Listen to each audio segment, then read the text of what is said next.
What I'll do is I'll take you through something that you may have heard something about yesterday, what alcohol intake may do, what it may cause of adverse events during pregnancy, mainly if you drink at low or moderate levels, not so much at the very high levels.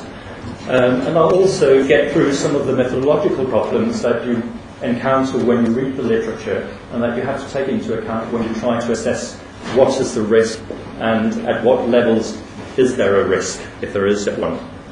I'll then take you through a couple of studies about drinking patterns in Denmark and a couple of studies that we've done on attitudes and knowledge and information practice, both among the pregnant women and among the midwives and the general practitioners. And this has some bearing to what you're actually going to have, what kind of official recommendation you would like to have. And I understand that you had a debate about that yesterday, and we had that in Denmark some years ago, although apparently we were taken up as society. But we'll return to that point. Then perhaps at that point we'll take a 10-minute break, and I'll then come back to some of the methodological problems that you have in studies that have to do with studying children, neuropsychological effects and cognitive functions. And at the very end I'll describe to you briefly a study that we are currently doing among 5-year-old children in Denmark. Right, now the first written description that we have about the adverse effects or potential adverse effects of alcohol intake during pregnancy comes from Aristotle's History of Animals, that's more than 2,000 years ago, in which he wrote that if women drink alcohol towards the end of the pregnancy, what you observe in the children immediately after birth is this: it is usual for most babies to be attacked by convulsions. What does harm is leading to the condition is wine, the dark more than the light, and wine taken without water. Now what he's suggesting is that red wine should be the more harmful. I'll return to that a little later, whether that's actually true. And that most children are attacked by convulsions, and I'll also return to that point, whether that's true. Now in modern times, and that's more or less from the 1970s onwards, the most well-studied area is within short-term adverse pregnancy outcomes, such as intrauterine growth retardation, which is fairly consistently described at intake levels of 1 to 2 drinks per day or more. You also observe fairly consistently a reduction in birth weight and an increased risk of spontaneous abortion, mainly in the first trimester, and apparently not in the second trimester. Now the reason for that probably being that the causes of preterm delivery in the first trimester are very different from the causes of spontaneous abortion in the second trimester. It may also possibly increase the risk of stillbirth at this level, but that is not very well studied. And there are also a number of studies now corroborating the fact that an intake of 1 to 2 drinks per day or more probably increases the risk of preterm delivery, that is in delivery before 37 completed weeks of gestation. Now if you drink slightly more than that, 2, 3, 4 drinks a day, and we're now talking about women who, at least in Denmark, where the official recommendation for non-pregnant women is a maximum of 14 drinks per week. These women drink more than that, so they drink more than the official recommendation outside pregnancy, without being actual alcoholics. This would tend to probably increase the risk of a low IQ. What we're talking about is an average reduction of about 5 to 7 IQ points. Is this clinically important? Well, if the average population has a reduction in IQ 5 to 7 IQ points, that may be a significant thing, and you may want to say that this is definitely too much on a population level. But only about 3 weeks ago, I had a woman calling me at home saying, I'm pregnant, I've been drinking at this level for the past few weeks, I now recognise that I'm pregnant, should I have an abortion? Would this harm my baby? And what I told her was, well, the most likely thing is that you'll have a completely healthy baby, but on average, your baby may have an average reduction in IQ of about 5 to 7 IQ points. Is it relevant? Now, she was a teacher and her husband was a teacher. They knew that the average IQ in Denmark is around 110, so worst case scenario, they would have a boy or a girl who would have an average IQ of about 105. Relevant? No.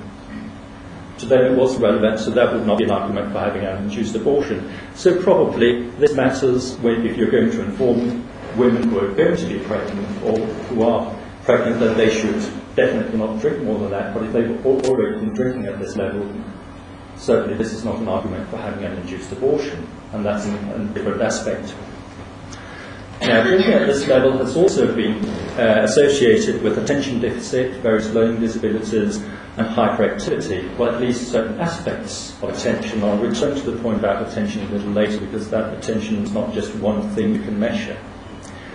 Interestingly, though, alcohol has not been associated with ADHD, the attention deficit hyperactivity disorder.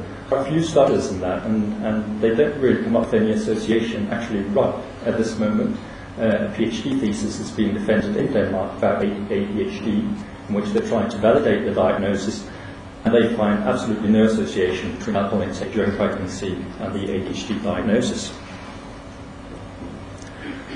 And at even higher intake levels, we're now starting to talk about the real alcoholics.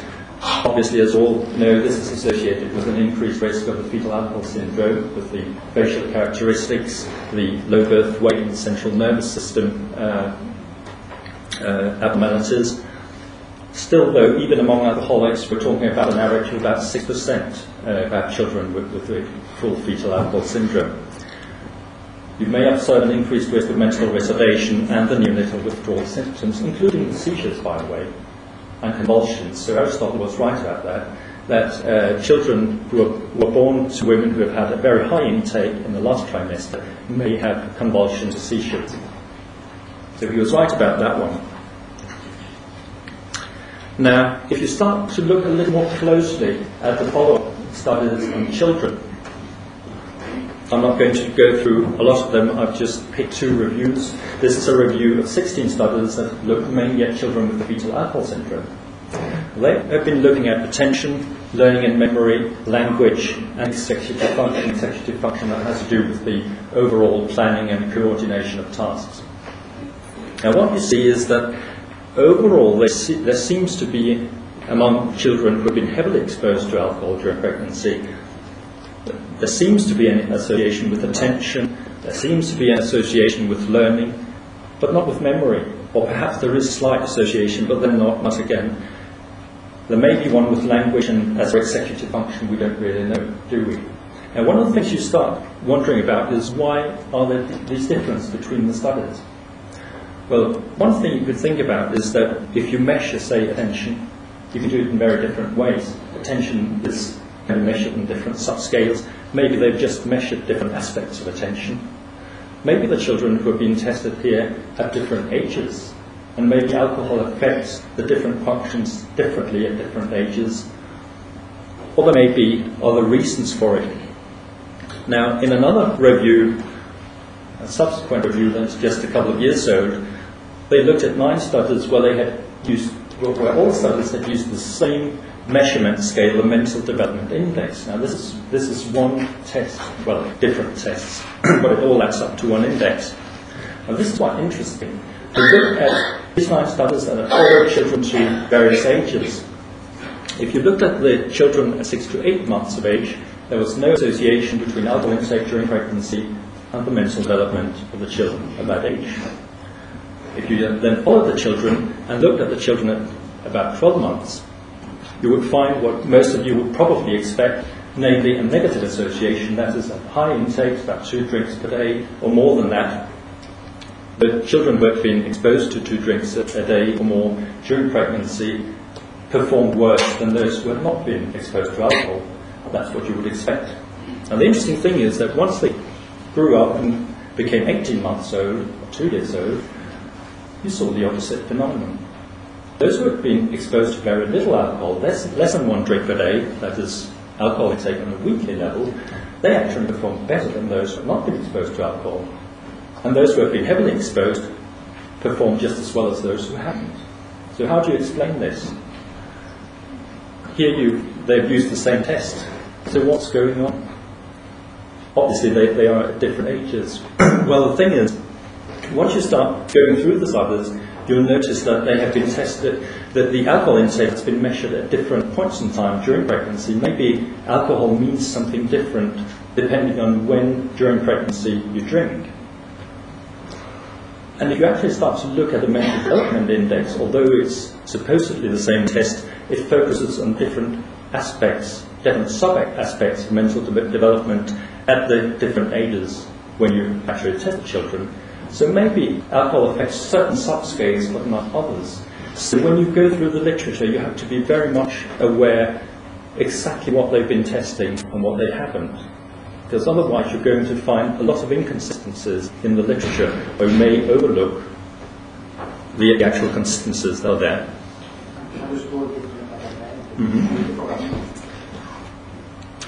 And what about intake of less than 1 drink per day then? Well, there's really no consistent evidence that intake of less than 1 drink per day does any harm in the short run, that is, with respect to short-term outcomes such as birth weight, preterm delivery, stillbirth, spontaneous abortion, nor with respect to follow-up of children. There are a couple of studies, of course, that have shown an association with spontaneous abortion and stillbirth at a level of about 5 to 6 strips per week, but then again, that also has to take into account the inevitable under-reporting. So really, there's no consistent evidence that this would mean anything. On the other hand, what you do have is a number of studies showing something like this. This would show you the birth weight on the y-axis and the alcohol intake on the x-axis. Now what happens is that this is an inverted J-shaped association. That's more or less what you see with respect to cardiovascular disease, only sort of reversed. So that women who expose their fetuses to very small amounts of alcohol at a weekly level have babies who weigh slightly more than those who have not been exposed to alcohol.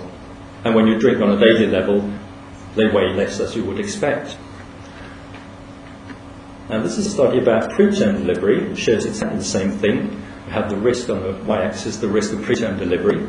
And it would appear that if you're exposed to very low levels of alcohol, you have a lower risk of preterm delivery compared with those who are not exposed. Again, if you're exposed to high levels, you have an increased risk, as you would expect. Now, this was an Italian study. We found the same thing in a Danish population. How would you claim that? Well, it could be that women who have chronic diseases tend not to drink. Women with chronic diseases that also increase the risk of low birth weight or preterm delivery. Women with epilepsy, for example, have children with low birth weight, they have an increased risk of preterm delivery, and they actually drink less. We have numbers in that in a cohort in Aarhus. That might be one explanation. Another explanation may be that the women who drink small amounts of alcohol just have a healthier lifestyle. They eat healthier food, they do more exercise, that sort of thing, take better care of themselves, and what you observe is not really a positive effect of alcohol, but just an effect of something else. It could, of course, be a biologically favourable effect, small amounts of alcohol. We do know from studies in animals that the implantation takes place a few days earlier if you're exposed rats and mice to small amounts of alcohol. And that would actually reduce the gestational age, and that would increase the risk of preterm delivery. So perhaps there's a biologically plausible reason for this. And then, of course, the most obvious explanation, misclassification. Those who drink at high levels just deny their alcohol intake, and they would end up in the no intake group, but they are at increased risk. And what you observe is really just that the no drinkers don't have an increased risk, but because they're mixed up with women who actually drink with an increased risk, you observe this J-shaped association. Now, I'll come back to drinking pattern a little later.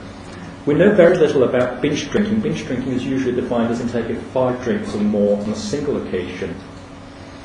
We know from animal studies, and again, mostly among mice and rats, but also among chickens and monkeys, that binge drinking large amounts on a single occasion is probably worse than drinking the same amount spread out over a number of days. But there are very few studies that have actually looked at this in humans. Those that have looked at it with respect to preterm delivery, birth weight, spontaneous abortion have found no association. But there are a couple of studies, and there are still more studies coming up now, that show cognitive deficits, various cognitive deficits from age 1 up to around age 7, and various learning disabilities and attention deficit disorders at around that age. But we're talking so far about 3 or 4 studies, and they come up with adverse effects at very different scales, so you can't really compare the results. But it's likely, from what we know from the animal studies, that this is the more harmful way of drinking. Now, Aristotle suggested that red wine was worse than anything else. In fact, most studies that have had the ability to look at different types of alcohol, beer, wine, spirits, fortified wine, haven't been able to find any differences in the adverse effects. It doesn't matter what you drink. It's the number of drinks. If you measure standard drinks, it's the actual amount of alcohol, of ethanol, that matters, because it's the actual alcohol or ethanol, or perhaps one of its metabolites, that does harm, to the extent that it does any harm. Now, I have already been through a couple of methodological points. I'll just take you through a few more. There are a number of studies on birth weight and congenital malformations that would suggest that the more you drink, the larger the risk of congenital malformations and low birth weight. Now, one of the studies that looked at this, the data looked something like this. Again, you have the birth weight on the y-axis and the intake on the x-axis, the number of drinks. Now, how would you describe this data? Well, one way of doing it would be more or less what I showed you before, an inverted J-shaped association. It would appear that those who drink low levels actually give birth to children who have higher birth weight than those who don't drink. That's one way of looking at it. A different way would be something like this. There is really no difference between the low intake levels. It's all the same, but once you reach the high intake levels, there is a threshold effect. That would be another way of looking at the data. Now, what the authors did was this. They put in a line, a straight line, saying this is how we want to look at the data. And possibly there is a reduction in birth weight for every increase in alcohol intake. Now, if you look at the data, that is what they describe in the paper. If you just read it and accept what they conclude, that's what you'll come up with, a dose-response relation. This doesn't really look like a dose-response relation. So this is an example of a paper where you need to look into the data, and they actually provide you with the data that you have to look into and say that they describe it as a dose-response relation, but it doesn't really look like that. It looks somewhat different. Another thing is that we do know that alcohol intake is underreported. That goes for women, that goes for men, and it certainly goes for pregnant women as well. Although they don't seem to underreport as much as women who are not pregnant. I'm not going to detail that today. But what does that mean when you actually read studies that look at alcohol intake? Well, it means, first of all, that even if there is a true threshold effect, it may come up as a dose-response relation. I'll just give you an example of that. Supposing this is what the world looks like. You drink at low levels, there's no increased risk, but once you reach, say, a daily intake, there is certainly a high risk of whatever adverse outcome you want to look at. What happens is, if those with the daily intake, if they all underreport their intake and say, oh, we don't drink on a daily level, we just drink on a weekly level, and some may even say we drink on a monthly level, these women are at increased risk, and it will turn out that women who report at weekly level, monthly level, would appear to have an increased risk. It would look something like this. And what you see is a dose-response relation, which may simply be explained by underreporting. And obviously in this case, the level at which you would say there is an adverse effect will be set at too low a level, which is an important point.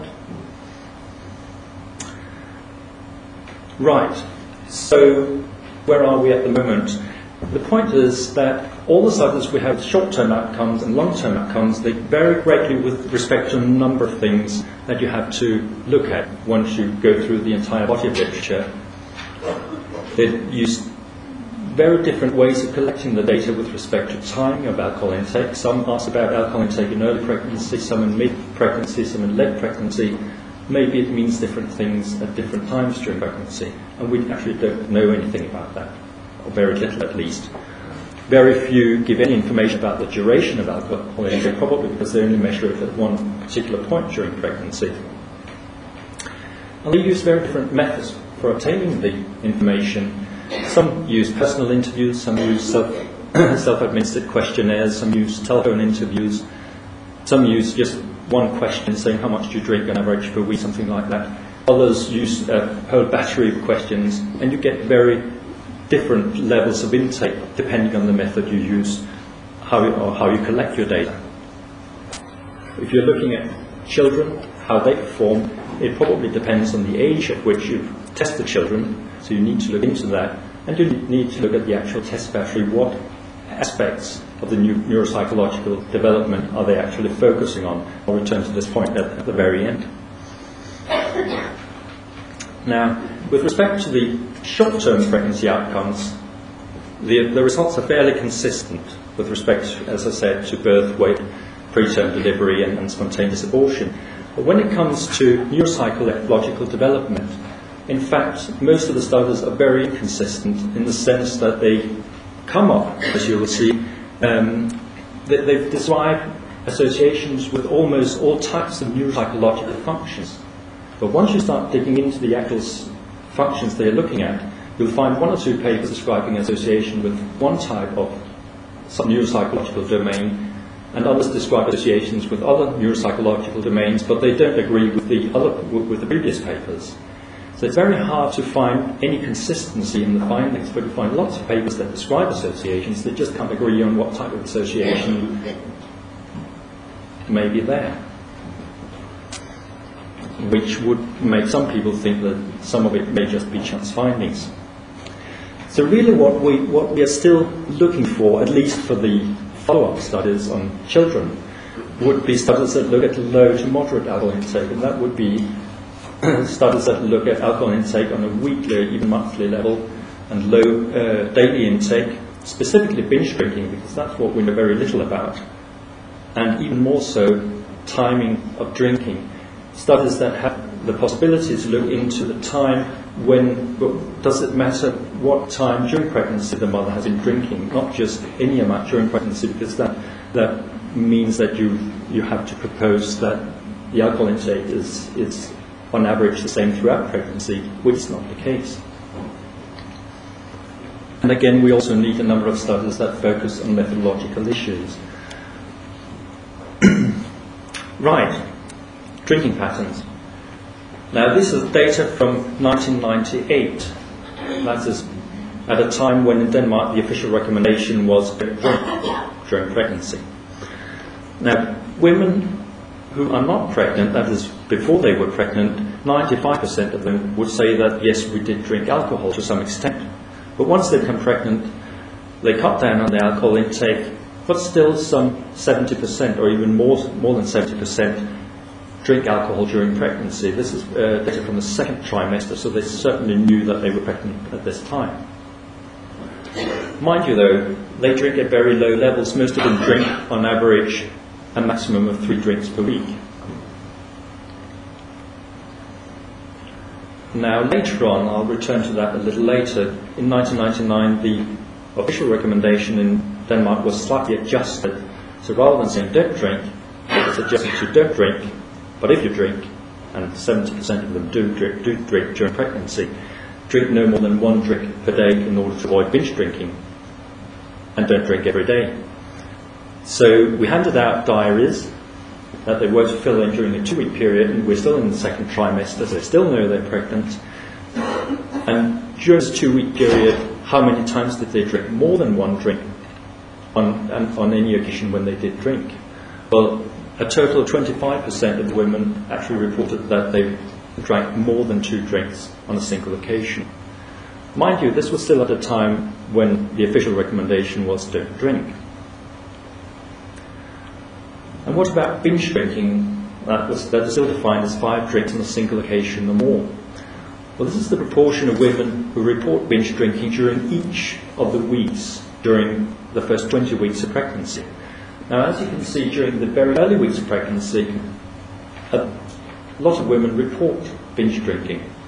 In week 3, 25% of all pregnant women have at least 1 episode of binge drinking. 1 in 4 women in week 3. Now, week 3, that is measured from the last menstrual period, so week 3 would be around the time of conception. Maybe that's why they got pregnant, they got drunk, and, well... Anyway, these may be the same women throughout the week, so you would like to know how many women in total, I think you may have seen these data yesterday. In fact, a total of 40% of all women report binge episodes during the very early weeks of pregnancy before they recognise they're pregnant. But once they recognise they're pregnant, that's around week 5 to 7, they stop the binge drinking episodes, and you're left with about 1.5% who continue binge drinking. And those are the ones who continue with a large average intake as well.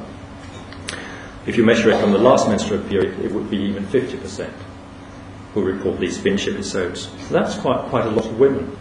But again, it's before they realise they're pregnant, so it doesn't really help. Once they go down to the general practitioner or a midwife, it doesn't help saying don't drink or don't binge drink, because that they've stopped by that time. So you need to get this information through before they get pregnant. Now, not very surprisingly, the women who have binge episodes also, the more binge episodes they have, the more they drink on average. That is hardly surprising. But what has characterised the women who binge drink? Because, again, binge drinking is probably the more harmful way of drinking. There are only 2 studies on this. Well, in fact, there's only one study which is submitted once, so that's 1.5. There was an American study suggesting that those who binge drink during pregnancy are smokers, not surprising. They're single, not surprising. Are they employed? Have a job. What we find is more or less the same thing. They're smokers, they're single. We don't find an association with employment, but we do find one with education, so that supposedly comes down to more or less the same thing. Older women tend to have more binge episodes than young women, and women who are going to deliver their first baby tend to have more binge episodes than those who have delivered before. Now, does that have any practical implications? Well, first of all, if they're smokers, you can start your smoking cessation programs, which you have in Norway, and we have them in Denmark. If they're well educated, if they have a job, you can probably reach them. These are not alcoholics. These are just women with a somewhat too high alcohol intake, but they're not actually alcoholics. If they're well educated, you may be able to reach them with fairly simple information. The problem is that they are primary parents, that is, as I mentioned, these are women who are going to deliver their first baby. So they don't know this, and they have the binge episodes, as I just showed you, before they realise they're pregnant. So you need somehow to incorporate this type of information into the general advice about alcohol, and not wait until they turn up saying, I'm pregnant, how should I behave with respect to diet, smoking, alcohol, well, anything. You need to incorporate it into the general information, otherwise it won't work. So it does have some implications. Right, what do pregnant women actually think about alcohol intake during pregnancy? Well, if you just ask them, should you pay attention to your alcohol intake? Fortunately, no one says, no, I'm not supposed to pay attention to it.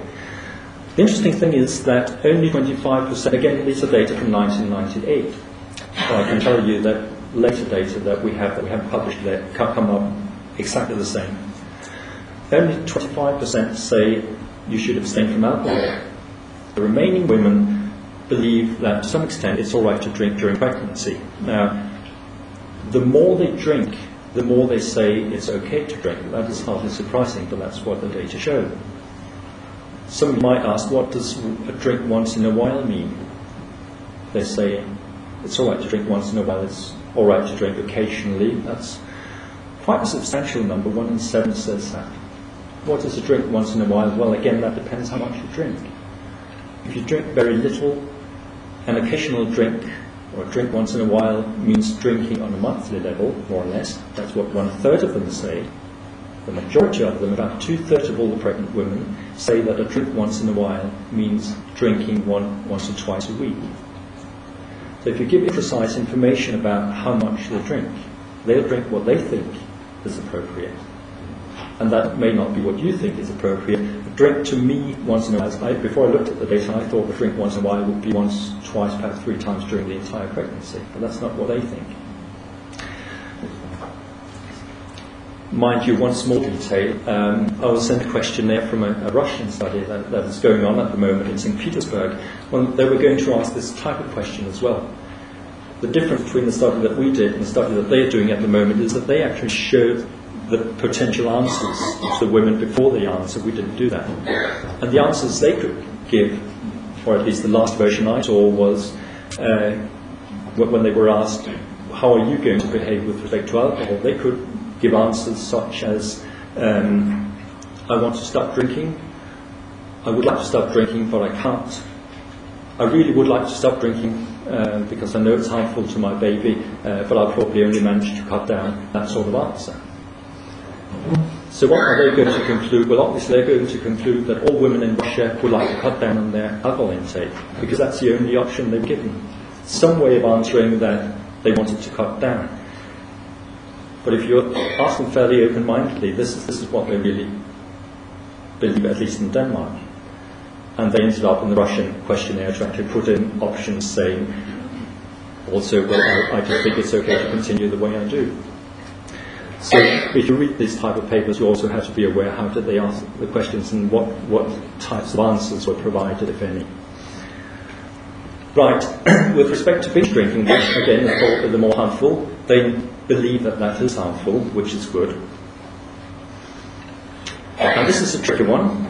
Does the Danish National Board of Health have a recommendation about alcohol during pregnancy, that is? Now mind you, half of them said, I don't know, that's not very good. But then 42% said, yes, they do have a recommendation. 42% is better than nothing. The unfortunate thing is that half of those 42% thought that a recommendation at the time in 1998 was that it was okay to drink some alcohol. So you end up with only 1 in 5 women actually knowing that was an official recommendation and what it was.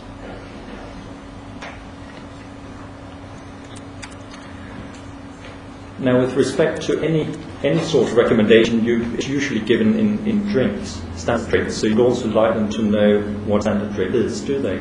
Know that? Well, in Denmark, a normal beer contains 1 drink. Most of them are aware of that. A bottle of wine is slightly more tricky because the percentage of alcohol differs and the volume in the bottles differs.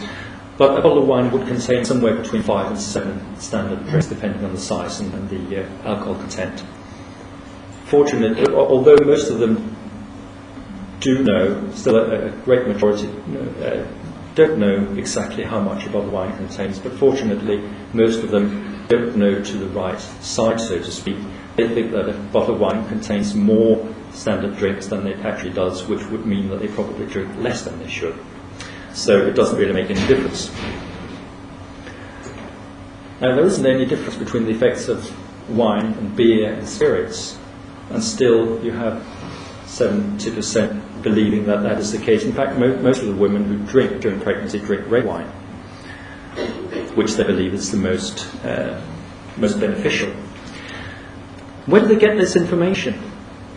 Well, according to themselves, they get it from the television, they get it from the family, they get it from the newspapers. They hardly get any information from health personnel and from leaflets. But how would they like to be informed about alcohol during pregnancy? But actually, they would prefer to be informed by health personnel.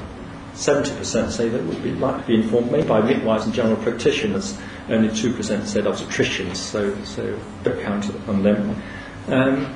But again, more than 1/3 would actually like to have a leaflet handed out saying, what do you think, how do you think we should behave with respect to alcohol? Do they get the official leaflet then? Well, again, at the time, 1998, a total of 7% got the official leaflet, either from the general practitioner or from the midwife. But then there are other ways of informing them, so maybe they didn't get the leaflet because the general practitioner or the midwife had to talk to them about alcohol. Or maybe they just asked them how much they drank and they had just considered it to be at such a low level that it didn't make any difference. If you add up all those things and say, were they asked about alcohol, were they handed a leaflet, or were they actually advised somehow? Doesn't matter how they were advised, but were they given some kind of advice with respect to alcohol? It still adds up to only 60% of GPs and midwives who informed. Now this is according to the pregnant women. Maybe they forgot about it. I'll return to that point in a minute. But 60% of them remembered that they had been informed. Now, to the extent that they were informed, what were they informed by the GPs and the midwives? only 1 in 5 remembered having been told that they should abstain from alcohol, although that was the official recommendation at the time. Most of them had been informed otherwise, that some kind of alcohol intake would be okay. Now again, this is just what the pregnant women say that they remember. That may not actually be what was being said in the clinic. So what do the midwives say? What do the general practitioners say? Actually, the numbers look very much like the numbers that we get from the pregnant women. Did the GPs inform about alcohol intake during pregnancy? Did the midwives do that? Well, yes, more than half of them say they did. But still, it's only slightly more than half of them. But they do say, most of them, that they did ask them how much they drink. And then, based on the answers they got, believed that that the intake was actually okay, so they didn't bother to actually advise them what the official recommendation was. But to the extent that they do recommend something, what do they recommend? Now, if you remember just slightly the numbers that I showed you from pregnant women, this actually shows you that the GPs and the midwives have almost exactly the same pattern of belief compared with the pregnant women. Most of them believe that an occasional drink or drinking on a weekly level is okay. In fact, among the GPs, a substantially larger proportion than among the pregnant women believe that even a daily intake is okay, which definitely is a problem.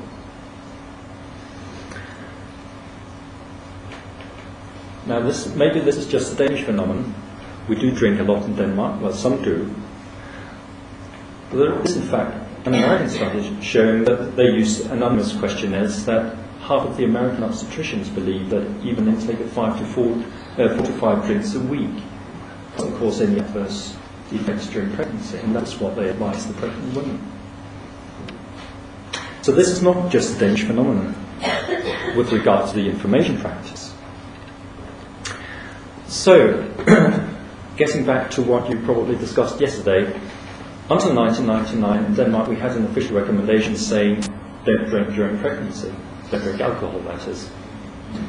But based on some of the things that I've gone through, the lack of consistent adverse effects at intake levels less than 1 drink per day, based on the knowledge that pregnant women believe that it's okay to drink, and based on the information that when they go down to their GP and to their midwife and tell them, I've been drinking alcohol, in my view, most of them have been drinking, saying, I've been drinking, not necessarily binge drinking, but I've been drinking even a few drinks.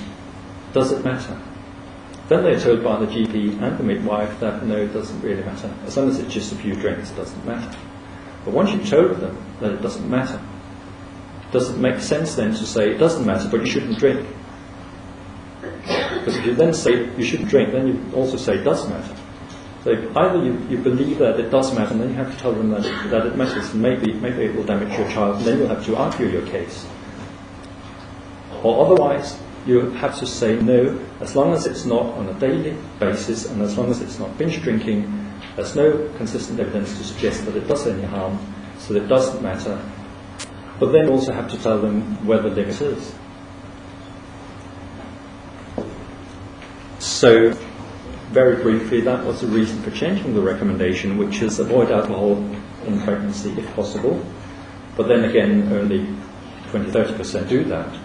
And for the remaining, if you drink no more than 1 drink per day in order to avoid binge drinking, and don't drink every day because a daily intake increases your risk of just about any adverse event you can think of.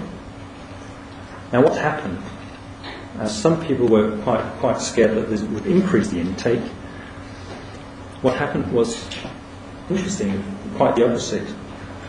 The intake level has come down for just about all levels of intake. I showed you the numbers of women who had been drinking at least 2 drinks on any occasion when they did drink during a 2-week period in the second trimester when they knew they were pregnant. The numbers for 1998 were the numbers I showed you previously.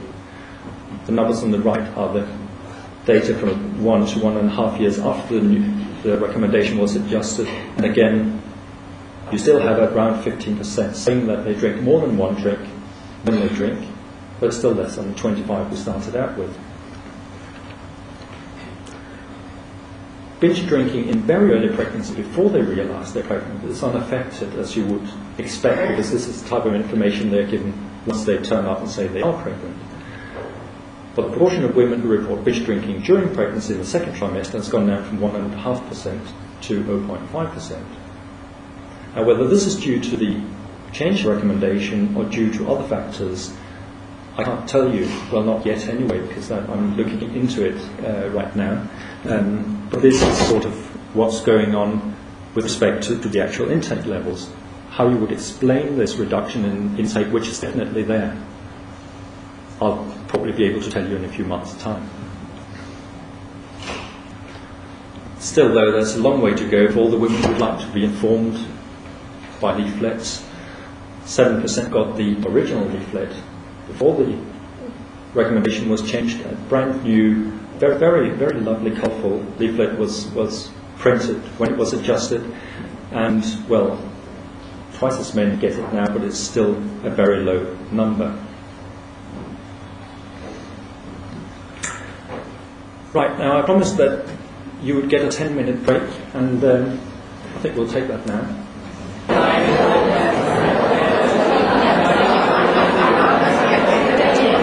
Right, we'll start again. I can understand from some of the comments that have come up during the break that's at least it's created a bit of conversation about this issue. So in that sense, it's going well.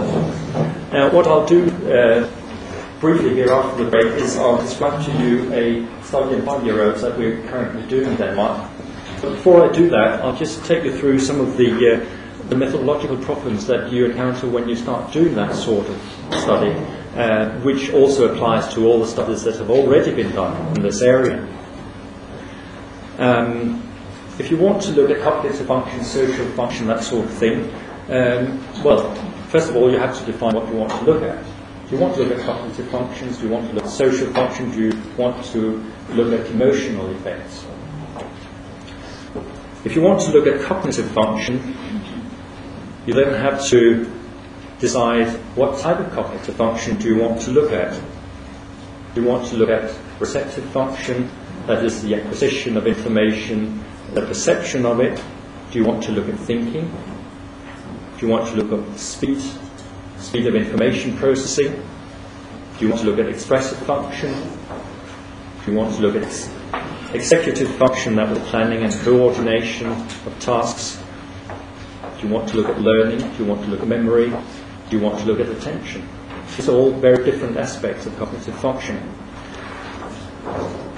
Now, if you want, as I showed you in one of the first slides, among children with fetal alcohol syndrome, there appeared to be a fairly consistent association with attention.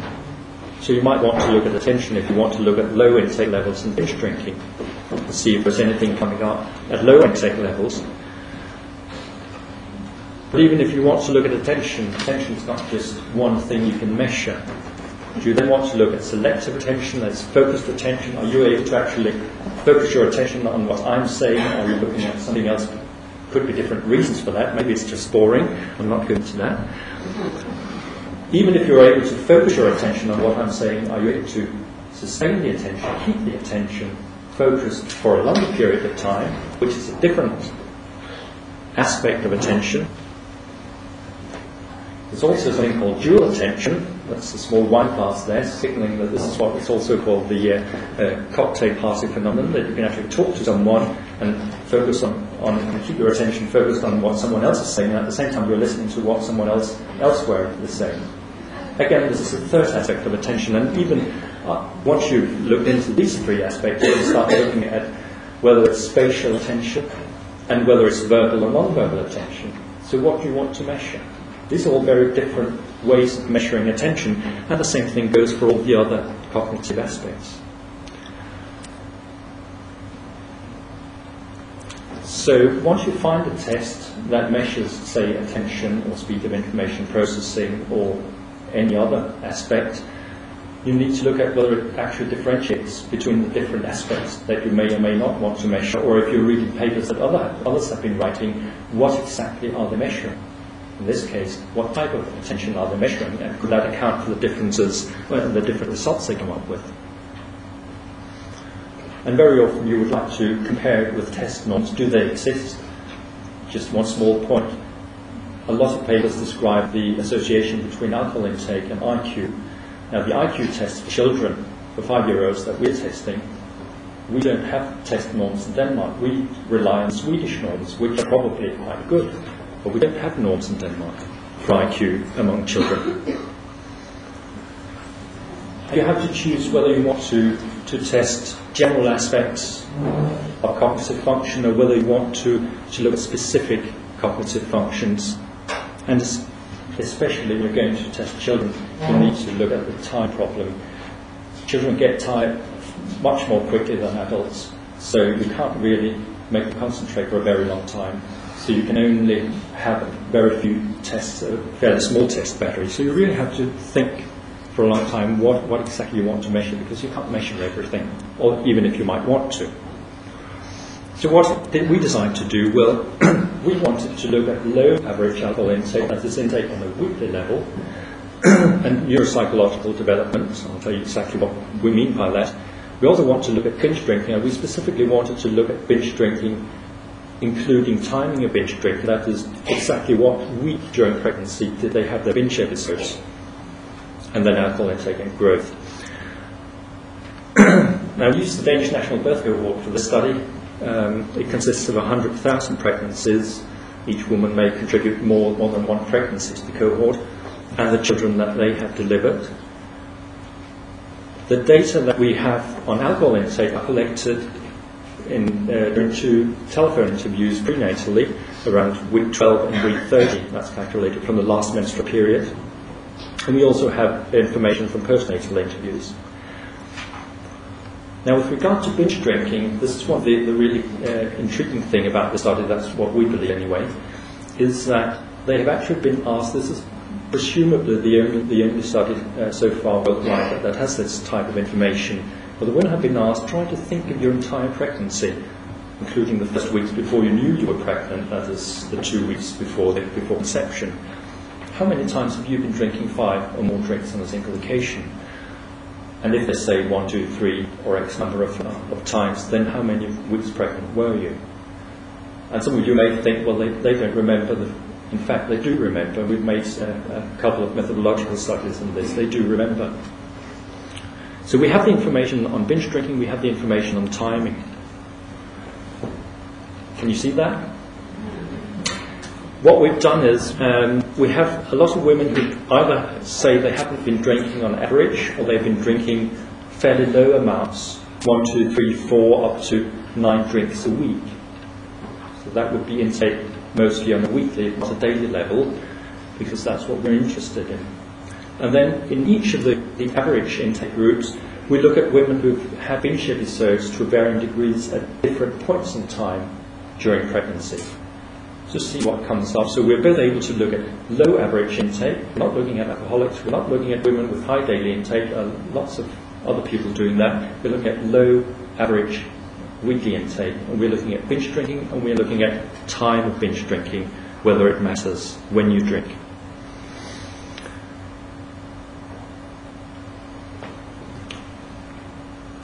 Now, generally, as I just said, you have to discuss with yourself whether you want to measure general or specific functions. We decided to do both. Mostly you would prefer to use valid tests to the extent that they exist.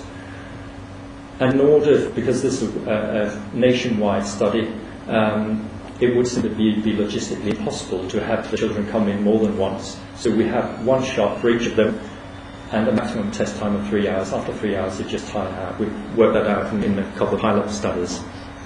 In fact, we did 2 pre-pilot studies, and we ended up with a test battery that lasted 4.5 hours. Didn't work.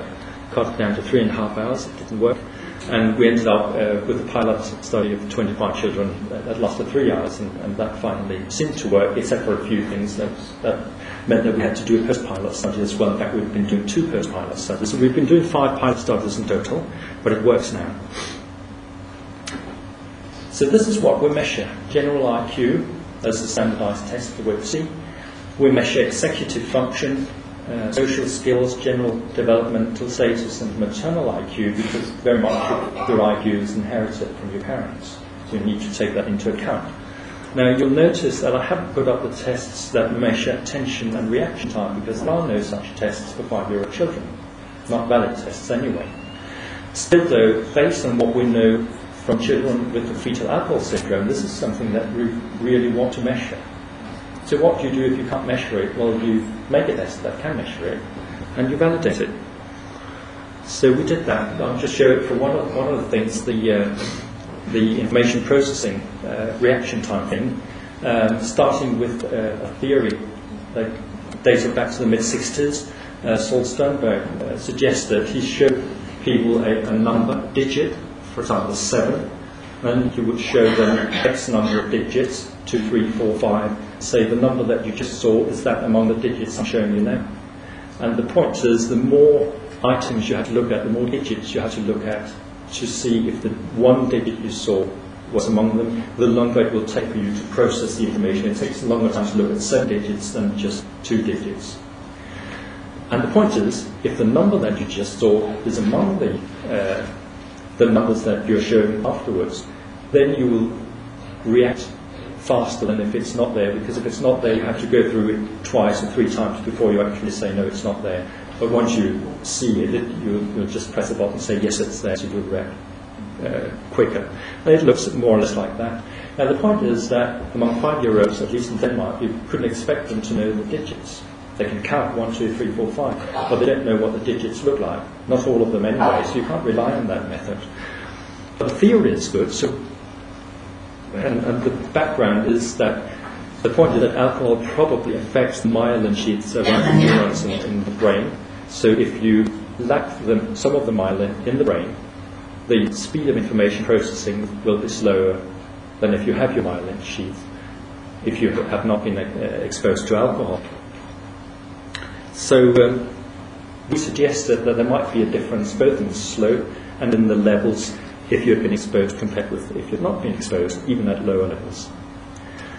But since the digits didn't work, we tried out with coloured fruits. Worked very well until we realised that the children had a colour preference. They like orange and red better than yellow and green. So what we were measuring was not pure reaction time. What we were measuring was actually colour preference. So we tried a new black and white version, and just to make a long story very short, we ended up with black and white wild animals to avoid the colour preference. So now they're shown one, say an elephant, and then they are shown 3 pictures, could be these 3, say the elephant that you just saw, is that among these 3 pictures? You don't say that, they just have to find out, and then they press yes, it's there, or no, it's not there. And you measure the reaction time. And then you have to work out also how many pictures are going to show them, 2, 3, 4, 5, 6, and we ended up with the 2, 3, 4 version. How many times are you going to show it? You have to. It takes a lot of time to develop a test like this. It took a little more than a year to actually develop it, but it seems to work. So now we've developed a new test that hopefully can be used elsewhere as well. And the same goes for the attention. One of the other psychologists in the project has developed a new test of attention for 5-year-old children in collaboration with psychologists in Cambridge in the UK. So just preparing the study took a couple of years to actually just develop the entire test battery, including developing two entirely new tests to actually be able to test what we wanted to test. Because that's where we would expect to find differences between those who are exposed and those who are not exposed, if there is a difference. And obviously we also measure a lot of other things like everybody else does, because it doesn't cost anything to measure height and weight and that sort of thing once they're there, even if we don't expect to find anything. And since this project is to some extent financed by the American National Board of Health, the Centers for Disease Control and Prevention, they wanted photographs because they believe that you actually can see facial dysmorphology even among children of women who've been drinking at a low weekly level. Personally, I don't believe that, but that's a trade-off.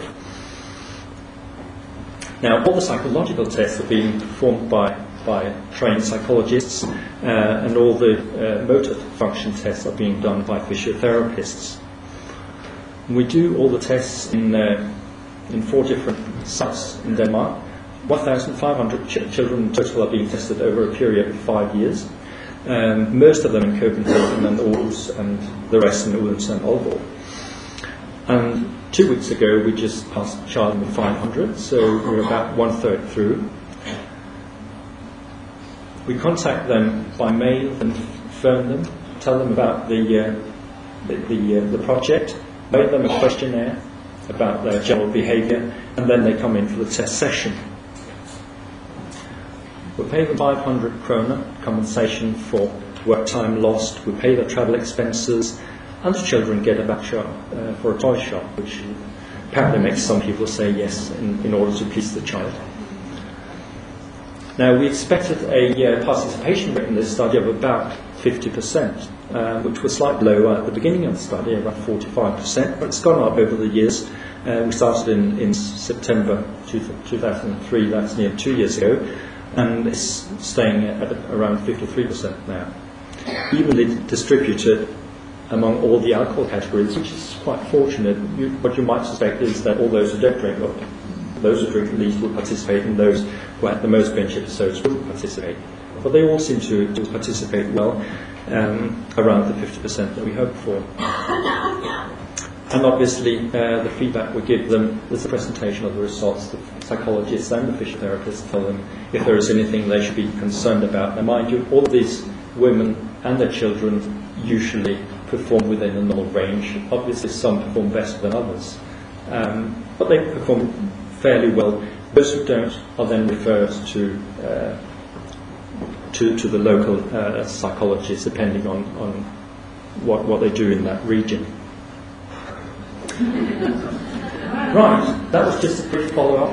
Anyway, this is the type of study that we're doing to try to work out exactly what is going on at low levels, because that's what we don't know. There are not large number of studies coming out these years still about children and women who have been drinking at high daily levels, which is quite interesting, I suppose.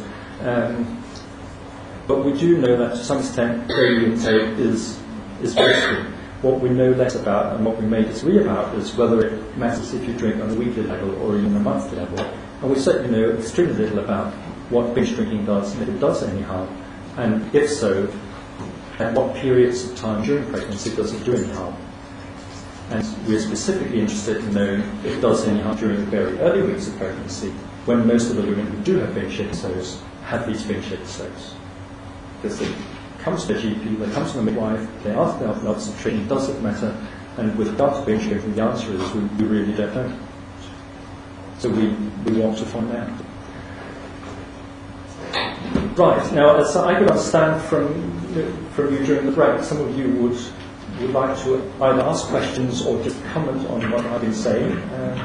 Feel free to ask or comment. Ja, da går det over til dansk også, da kanskje. Ja. Og norsk. Så ja, jeg skulle til å si, hvis du ber meg å snakke dansk, så har du et problem. Ja, du må holde det enkelt til det. Gud vet hva det ville bli med. Ja, da, jeg har oppdaget at, eller du sier vi ikke har sagt med hverandre, vi snakker så vidt med hverandre. Det er jo en nydelig presentasjon, og jeg er veldig spent på hva som kommer ut av det siste studiet. Det høres ut som et fantastisk studie. Jeg har spørsmål når det gjelder det. Må det hovedpressen til foreldrene?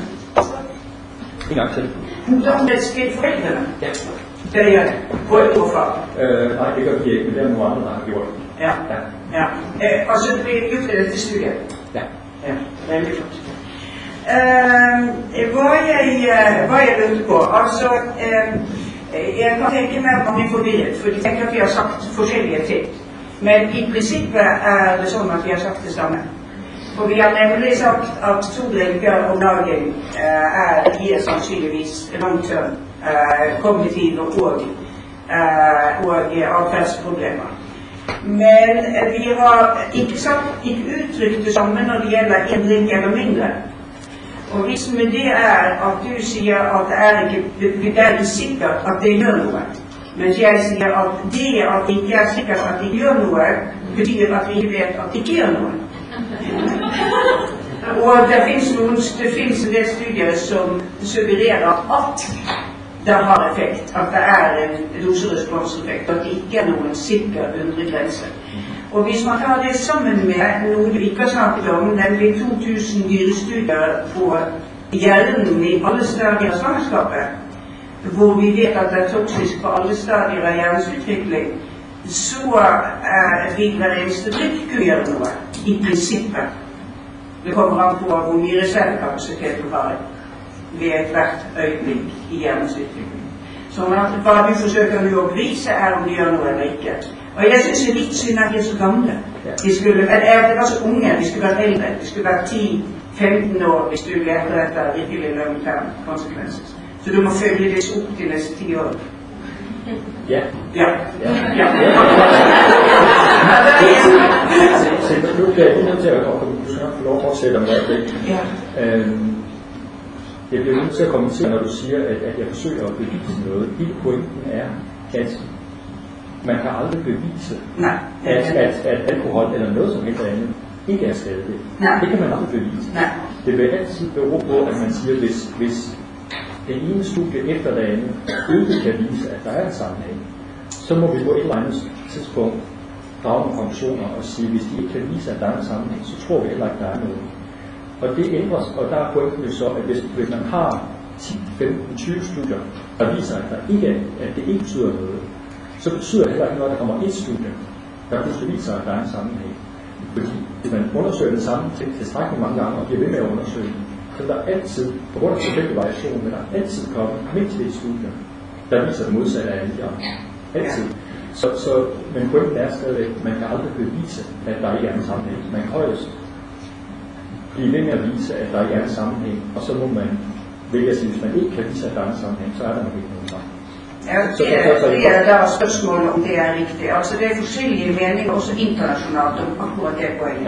Lige præcis det her. Det er rent fransk, jeg har sagt videnskabsteoretisk, at man kan aldrig bevise, at det ikke er sandt. Nej, man kan ikke bevise det modsatte heller. For der er jo et par studier, som ser ud til at vise, at det er lite alt fungerer. Derfor står det også i godt skrive, at det er muligt kan man lande invalid. Ikke sant? Og det er så også derfor, jeg siger, hele diskussionen kommer netop til at stå på, at man siger, hvis man undersøger den samme ting tilstrækkeligt mange gange, så vil man på grund af tilfældig variation altid få forskellige resultater. Spørgsmålet er så, hvad tror man mest på, hvis man har 10 studier, der viser nogenlunde det samme, og et, der viser noget andet. Så må man selvfølgelig gå ind og se på, hvordan har de målt deres alkoholforbrug, hvordan har de målt hyppigheden af spontan abort, hvordan har de vejet børn, hvis det er fødselsvægt, hvordan har de målt opmærksomhed, hvis det er ikke. Men forudsat, at det er nogle fornuftige studier, så må man alt andet lige sige, at der vil altid være et eller to studier, der viser noget andet end de andre, men vi må nok generelt stole på den store gruppe af studier, der viser det samme. Og det er der, jeg siger, at der er ikke noget som helst konsistens, der viser, at et indslag på mindre end en læser. Nej, det er nogle få studier, som ser ud til at vise det, men der er på ingen måde sikkert, at det er eller andet. Men der kommer man jo til det poenget, som kanskje vi er veldig forskellige i, at i et svangerskab så tager man ikke chansen med godt. Og sånn at hva vi egentlig bør opplyse folk om er at de ikke må drikke. Og hvis jeg ser på dine slides, at de har sin informasjon fra TV, og at de fremdeles vinsjer like mye, så har du egentlig ikke oppnådd noe foreløpig. Se nu, pointen er stadigvæk, det er ikke mig, du skal overbevise. Nej, jeg skal nok. Nej, jeg skal ikke overbevise dig, for jeg tror, jeg går. Nej, det er ikke mig, du skal overbevise, forstået på den måde, at da jeg stod lige og sagde det samme til sprogbarn i pausen, da min kone var derude, 2 gange hun har været, der har hun slet ikke brugt alkohol. Så det behøver ikke overbevise mig, at for sikkerheds skyld, så kunne man måske godt tage at lade være. For det er fuldstændig enig i. Det ændrer bare ikke på, at man i hvert fald i Danmark i 10 år havde en anbefaling, der hed lad være at drikke alkohol. Og alligevel var der et sted med 70-80%, der drak alkohol. Meget lidt, men de drak alkohol. Så og det kan man på en eller anden måde nødt til at have et budskab til. Du kan godt blive ved med at sige, lad være at drikke, men hvis de enten ikke tror på budskabet, eller hvis de ikke får budskabet, fordi de praktiserende læger og jordmøderne og obsteterne med til skyld ikke tror på det budskab, og det gør de ikke i Danmark, så kommer du ikke igennem med det. Så kan man godt hæve sin officielle holdning, men det hjælper bare ikke noget. Problemet er, at du står i hvert fald, uanset om man er 10% eller 80% der drikker alkohol, så står du med en gruppe, hvor du godt nok siger, at der er drikke, men de går ned og får et andet budskab hos deres jordmor, på deres praktiserende læge, eller hos deres obstetriker, eller hos alle tre. Og så er der pludselig ikke nogen øvrigt. Problemet er, at den, der drikker mest, det er også den, der tror, det er i orden at drikke mest. Ja, men det som man skulle ønske, var, at man satte ind støtte og forsøgte at opvise læger om, at det ikke var bra at drikke sådan. Fordi det er læger jo bedre, det er jo der, det er egentlig skorter på kunskap, der kan øjensynligt fremlægges. Vil jeg tro. Fordi at binge-drinking for eksempel betyder, at man aldrig har hørt om det, før man opdager efter 3 måneder, at man er blevet gravid. Præcis, og det er det. Ja, ikke sant? Og det må jo være en folkeoplysning sammen. Tak skal du. Er der også ønsket en kommentar fra København? Frit over.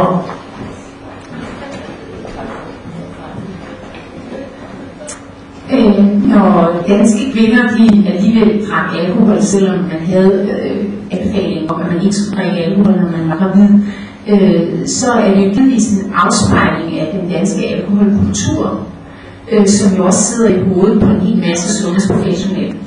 Og den danske alkoholkultur udmønter sig også i, at vi ikke prioriterer forebyggelse særlig meget. Vi sidder 1 til 2 personer på nationalt niveau og skal varetage alle forebyggelsesopgaver. Så de sundhedsprofessionelle kan godt have en opfattelse af, hvad de skal informere de gravide om, som ikke udspringer af forebyggelsesinformation, men som udelukkende er en afspejling af common sense i den danske alkoholkultur. Men i stedet for at indrette sit budskab efter den danske alkoholkultur og den common sense holdning, der er hos sundhedspersonalet, så vil jeg jo vældig gerne have, at vi havde det på den fasong, at vi siger, jamen safety first, alkohol er organisk opløsningsmiddel, og fordi det er et organisk opløsningsmiddel, så skal vi selvfølgelig omgås stor forsigtighed, navnlig under graviditeten. Så lad os da prøve, at vi kan flytte holdningerne, både den danske alkoholkultur og blandt den danske sundhedsprofessionelle. Nu ved jeg godt, at jeg sidder her og faktisk er repræsentant for Sundhedsstyrelsen, så jeg sidder jo lidt og siger noget andet, end det som Sundhedsstyrelsen plejer at sige, men kan vi godt lade det passere?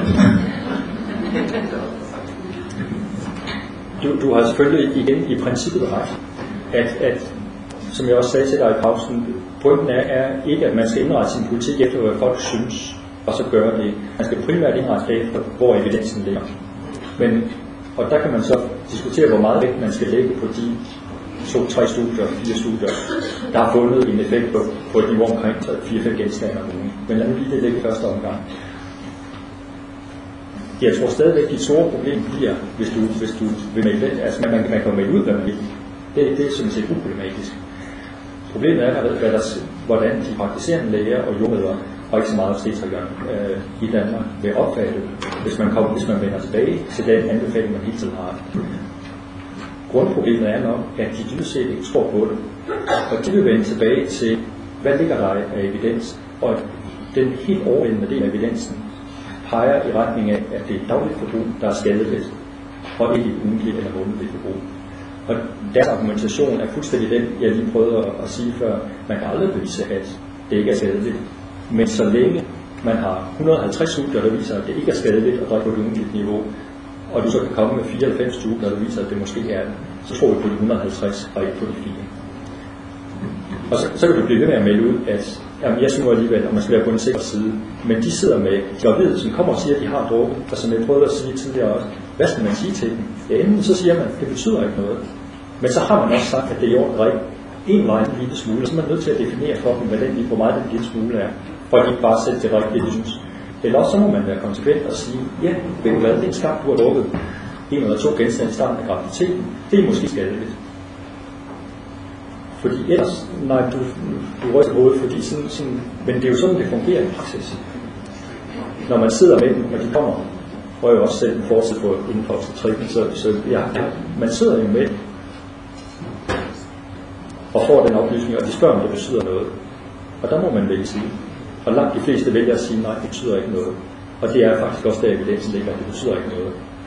Og jeg tror, det bliver svært at overbevise både de praktiserende læger, jordmødre og også obstetrikerne i øvrigt, om at det betyder noget. Ja.